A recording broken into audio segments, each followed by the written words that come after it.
Pertengahan Januari 1978, Darsono, sang loyalis Orde Baru, saat itu menjabat sebagai Sekretaris Jenderal ASEAN, berpidato di lapangan anggota Eksponen 66 di Bandung. Dalam pidato itu, Darsono menyeru kepada ABRI untuk lebih memperhatikan kesulitan rakyat. Menurut Darsono, yang paling penting bagi pimpinan ABRI adalah mendengarkan aspirasi rakyat kecil.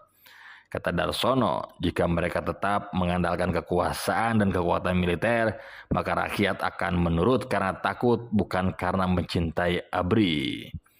Kritik Darsono dilatari penyimpangan pemerintahan Orde Baru yang berubah menjadi rejim represif, keras, dan anti-demokrasi.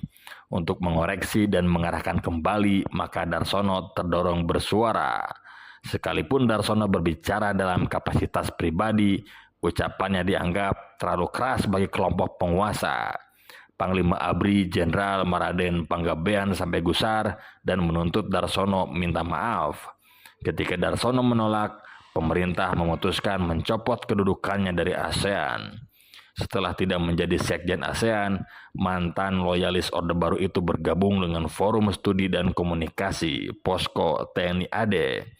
Posko yang berdiri pada April 78 ini merupakan wadah tukar pikiran bagi para perwira tinggi pensiunan dari Divisi Brawijaya, Divisi Siliwangi, dan Divisi Diponegoro atau lebih dikenal dengan sebutan Brasildi. Darsono dipercaya menjadi sekjen Posko TNI AD. Sejak terbentuk, lembaga yang dipimpin Letjen Purnawirawan Jati Kusumo ini mengambil tempat di jalur kritis. Selain mengkritik Golkar, mereka mempertanyakan arah fungsi ABRI dan menyoal ketimpangan sosial ekonomi. Akhir Darsono bersama para jenderal pensiunan lain semacam Ahmad Sukendro, M. Yasin, dan lainnya menyulut amarah Soeharto dan berujung pada pembubaran Posko pada 79. Cap sebagai musuh pemerintah makin melekat pada diri Darsono setelah namanya dikaitkan dengan kelompok oposan Petisi 50. Menurut sejarawan Australia yang mengkaji tentang Indonesia, Merle Calvin Reflect, petisi ini menuduh Presiden Soeharto telah salah menafsirkan Pancasila dengan berlaku seolah-olah dia merupakan perwujudan Pancasila itu sendiri. Meski tidak terdaftar sebagai anggota petisi, Darsono dikenal dekat dengan Ali Sadikin, salah satu tokoh penggagas Petisi 50. Mengenai Petisi 50, Darsono pernah menyatakan, memang saya tak ikut tanda tangan Petisi 50, tetapi saya sejiwa dengan mereka. Namun di mata Soeharto, Darsono setali tiga uang dengan Petisi 50, yaitu sama-sama pembangkang yang harus ditindak.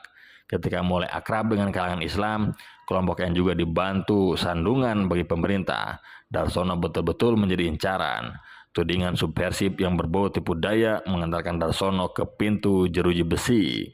Darsono pernah menghadiri pertemuan anti pemerintah yang diadakan di rumah pemimpin Islam dan pendakwah AM Fatwa.